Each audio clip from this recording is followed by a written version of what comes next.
Hola y bienvenidos a un nuevo análisis a fondo. Vale, vamos a desglosar esto. Hoy tenemos sobre la mesa un material que, a ver, a simple vista, a cualquiera le podría dar la impresión de estar reservado exclusivamente para los debates súper cerrados del mundo académico. Ujú. Pero la realidad es que actúa como una brújula sumamente precisa para entender hacia dónde se dirige el futuro del trabajo y de la empleabilidad. Estoy hablando de un documento de nivel de máster de la Universidad Nebrija, Sí. un trabajo desarrollado por el doctor Ángel Carlos Herrero Lastra y que aborda el diseño curricular para la formación profesional basándose en la innovación y en la investigación docente. Exacto. Y el motivo central de esta inmersión de hoy, para quienes nos escuchan, no es simplemente desmenuzar teoría pedagógica aburrida. ¿Qué va? Para nada. El objetivo es ofrecer una hoja de ruta clara para cualquiera que necesite comprender cómo se está preparando ahora mismo a la fuerza laboral para un mercado que, bueno, muta a un ritmo vertiginoso.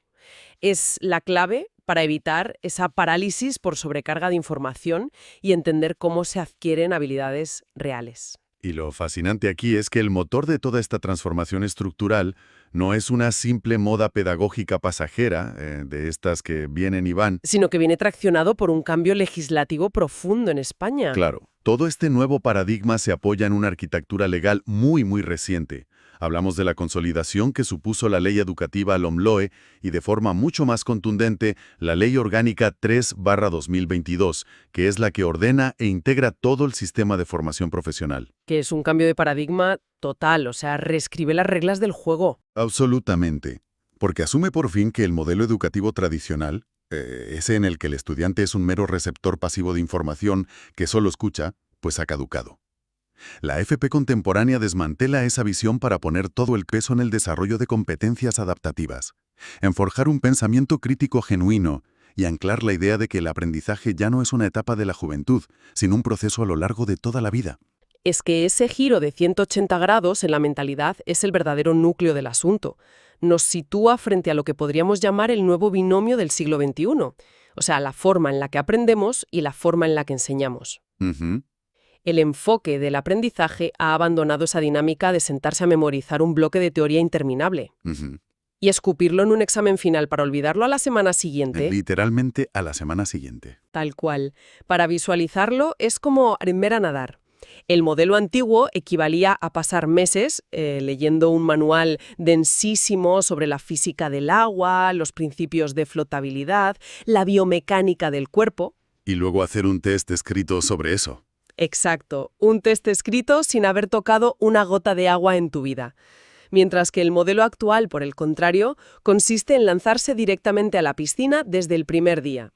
Con un monitor al lado, por supuesto, pero simulando las corrientes y la presión que te vas a encontrar en un entorno acuático real. Claro, pero esa inmersión práctica requiere de unos pilares estructurales muy firmes para no acabar en un naufragio. Este ecosistema nuevo de aprendizaje se sostiene sobre bases que son innegociables según el texto. A ver, cuéntanos cuáles son. Pues la primera es un enfoque absoluto y te diría casi obsesivo en las competencias y las habilidades prácticas. Ya no se trata de saber cosas teóricas, sino de saber hacerlas. Esto implica simular entornos laborales reales. Ya. La segunda base es la integración transversal de nuevas tecnologías. Ojo, la digitalización aquí no es un complemento simpático o una asignatura extra de informática. No es el aula de ordenadores de los años 90. Exacto, es el idioma en el que se imparte absolutamente todo. El tercer pilar es la adaptabilidad. Los currículos tienen que ser flexibles para pivotar y responder a un mercado tecnológico que deja obsoletas ciertas herramientas en cuestión de meses. Totalmente. Y por último, y muy importante, la autonomía del alumno. Darle las herramientas para que sea el propio motor de su aprendizaje continuo cuando salga del sistema formal. Pero claro, yo me pongo a pensar, si el estudiante ahora está en el centro de la piscina, nadando, equivocándose y aprendiendo de forma autónoma, el rol tradicional del profesor salta por los aires. Completamente. El docente ya no puede ser esa figura solemne que se sube a una tarima a dictar apuntes magistrales. Su trabajo se convierte en algo bastante más complejo, ¿no? Pasa de ser un transmisor a un arquitecto de experiencia. Sí, un facilitador. Eso es, tiene que personalizar el seguimiento, detectar qué estilo de aprendizaje funciona para cada persona del aula y convertirse en un curador de entornos digitales. Es una metamorfosis completa de la identidad docente. Y esta exigencia de personalización y de dominio tecnológico fuerza una realidad ineludible. El profesorado necesita un desarrollo profesional constante. O sea, no pueden guiar a los alumnos en la innovación si ellos mismos operan con herramientas de hace 10 años. Lógico. Además, hay un elemento estratégico vital que menciona el doctor Herrero, que es la colaboración y el trabajo en red. El sistema empuja a crear alianzas orgánicas entre los institutos y las empresas. De hecho, hay un diagrama circular en el material analizado, la figura 1, que es una maravilla. Ay, madre mía, ya estamos con los gráficos. Sabía que te iba a encantar esa parte. Bueno, es que ilustra esta dinámica de una manera excepcionalmente clara. Muestra cómo las metodologías centradas en el alumnado exigen inherentemente el uso de tecnología. Vale. Esa tecnología obliga a la formación docente continua, lo cual a su vez perfecciona los sistemas de evaluación, cerrando el bucle con esa retroalimentación entre la escuela y la empresa. Es un ecosistema perfecto que se alimenta a sí mismo. A ver, conociendo esa afición tuya casi patológica por los diagramas de flechas, era evidente que lo ibas a mencionar. Pero más allá de lo visual, esa red de conexiones nos obliga a mirar el esqueleto de todo esto. Sí, la estructura. Porque para que este ecosistema funcione a pie de calle, la estructura organizativa en España tiene que estar muy bien engrasada. Implica navegar por un modelo fuertemente descentralizado, donde la Administración General del Estado marca las reglas comunes, pero las comunidades autónomas asumen la gestión y el grueso de las competencias. Y los centros tienen su propia autonomía también. Exacto.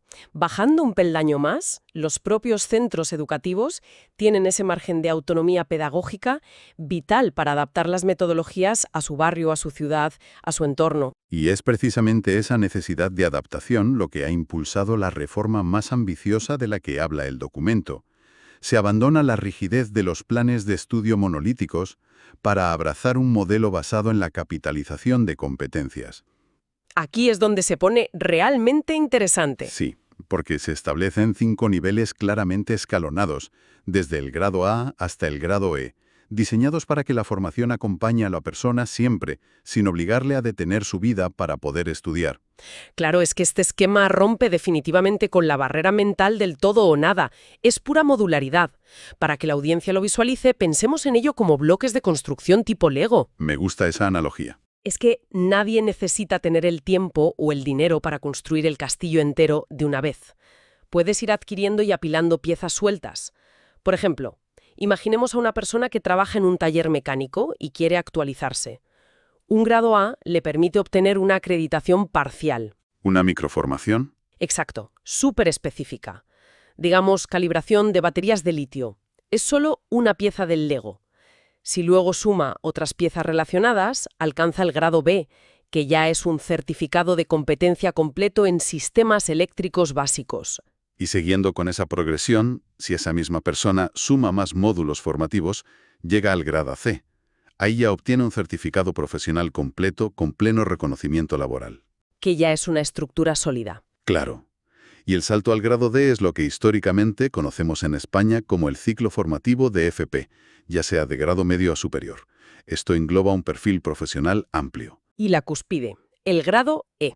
El grado E está reservado para los cursos de especialización. Son formaciones quirúrgicas, de altísima demanda, como ciberseguridad o inteligencia artificial aplicada a la industria. Están pensadas para quienes ya dominan una familia profesional y necesitan situarse en la vanguardia absoluta. O sea, el sistema por fin reconoce que el aprendizaje ocurre en fragmentos asimilables. Y dentro de todo este gran rediseño modular, hay un elemento que monopoliza cualquier conversación sobre empleo. La FP dual. El gran tema. Se habla constantemente de ella como la solución definitiva al desempleo juvenil. Pero el texto deja claro que no toda la formación dual es igual. Hay una división técnica muy precisa. Por un lado está la dual general y por otro la dual intensiva. Y esa distinción es crítica. Todo el sistema camina hacia la alternancia entre el centro y la empresa, pero con intensidades distintas. En la dual general, el tiempo que el alumno pasa físicamente en la empresa oscila entre el 25 y el 35% del total. ¿Y legalmente qué implica eso? Pues la clave legal es que este periodo no conlleva un contrato laboral formal ni una remuneración obligatoria. Es una toma de contacto extensa y formativa. Sin embargo, en la dual intensiva, el porcentaje de tiempo en la empresa sube, situándose entre el 35 y el 50%. Ya estamos hablando de la mitad del tiempo. Y la diferencia monumental es que la modalidad intensiva exige la formalización de un contrato laboral de formación. Esto implica alta en la seguridad social, cotización y una retribución económica para el estudiante. Es que la diferencia entre estar observando y aprendiendo en un rincón de un taller frente a tener un contrato laboral, cobrar a fin de mes y sentir la presión real de la producción, pues cambia la psicología del aprendizaje por completo. El estudiante ya no es un invitado de excursión, es un activo de la empresa. Si conectamos esto con el panorama general, el impacto a nivel macroeconómico es inmenso.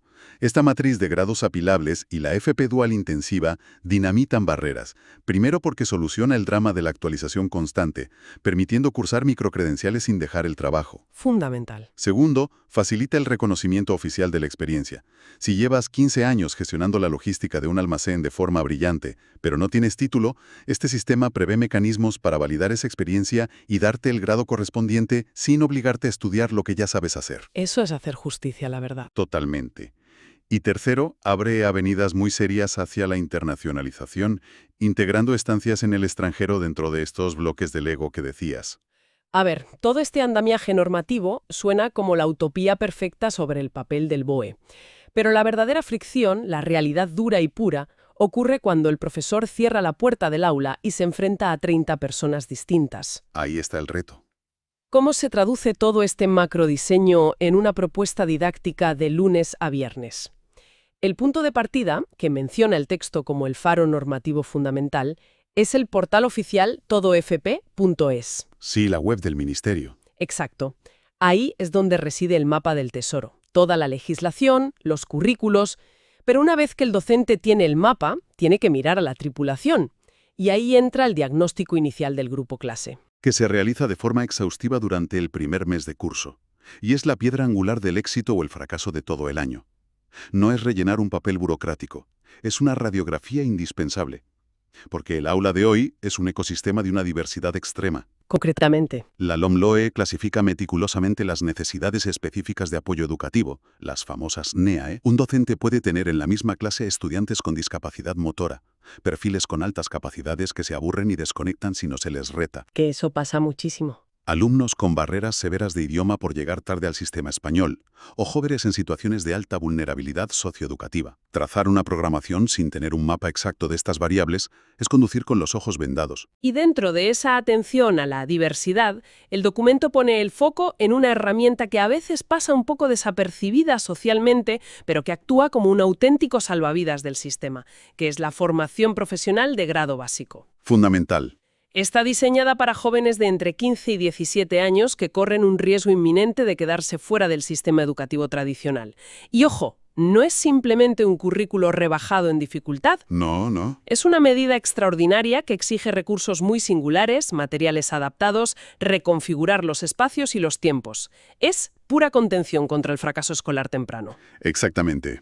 Y una vez que el docente comprende quién está en el aula y qué necesidades hay, el siguiente paso es definir el cómo.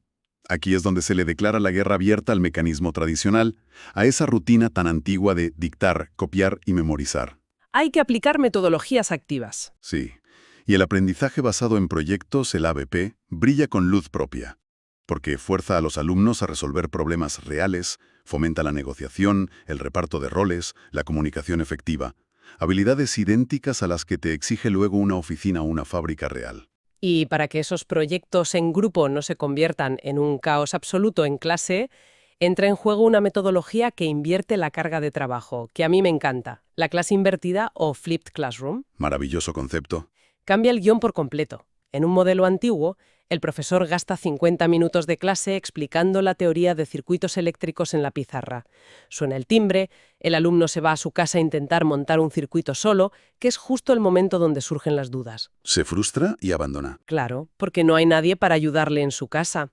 Con el aula invertida, el alumno consume la teoría en casa, a su ritmo, viendo un vídeo o leyendo un material interactivo.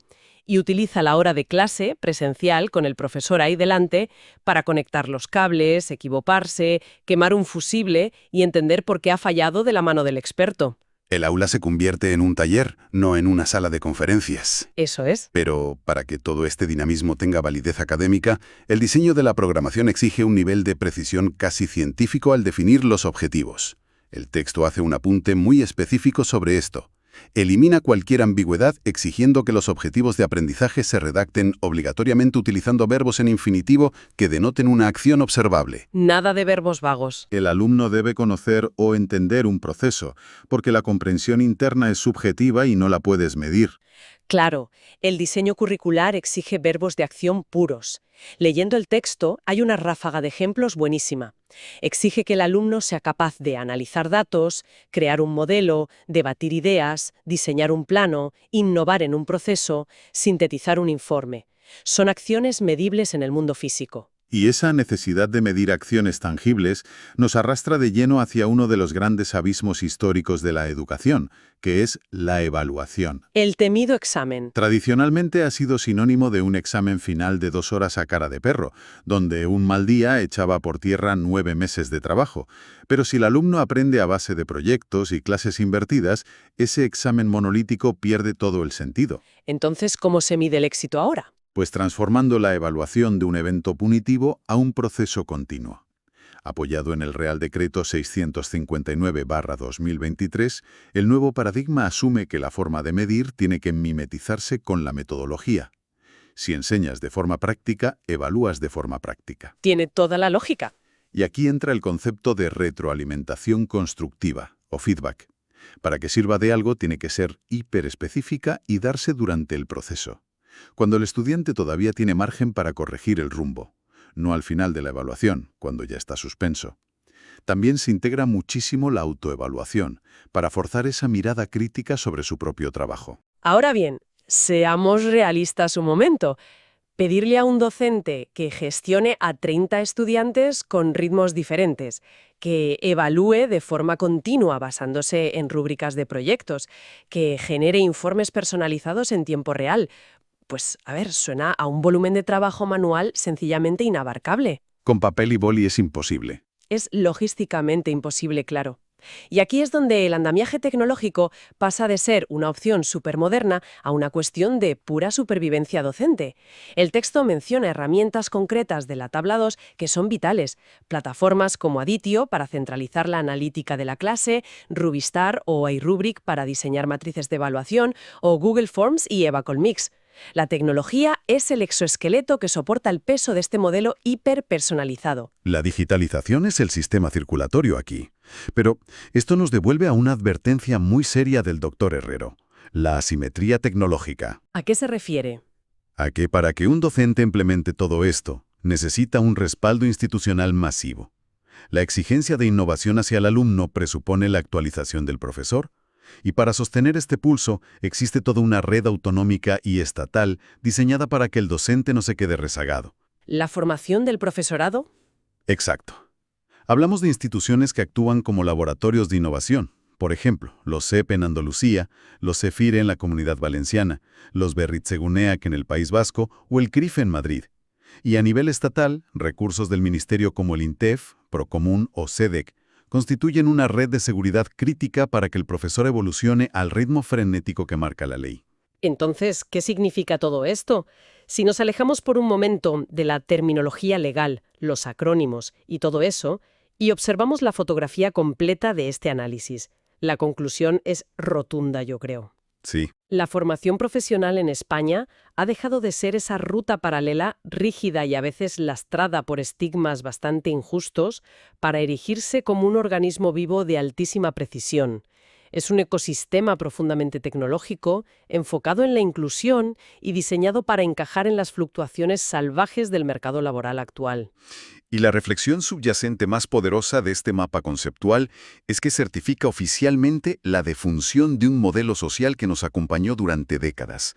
Esa vieja promesa de estudiar intensamente en la juventud, sacar un título inamovible y dedicarte exactamente a lo mismo durante 40 años, ha desaparecido. Ya no existe. Lo que este marco instaura es la realidad incontestable de que apilar nuevas competencias, reciclarse y aprender de forma continua es el único mecanismo viable para no caer en la irrelevancia profesional. Y precisamente esa constatación invita a un pensamiento bastante provocador para quienes nos escuchan hoy, viendo cómo la formación profesional se ha transformado con este éxito en una matriz hiperflexible, con microcredenciales de la A a la E y una integración laboral dual que te paga mientras aprendes. Llegará el momento ineludible en el que las tradicionales carreras universitarias de 4 o 5 años, con sus currículos cerrados y a menudo alejados de la realidad empresarial, se vean forzadas a desmantelar sus propias estructuras históricas y copiar exactamente este modelo modular de la FP para sobrevivir en el futuro del trabajo. Fíjate, es una gran pregunta. Es una perspectiva que sacude los cimientos de la educación superior tradicional, pero que resulta cada vez más difícil de ignorar. El debate queda abierto para seguir cuestionando todo y sobre todo para no dejar nunca de aprender. Muchísimas gracias por acompañarnos en este análisis a fondo y hasta la próxima inmersión.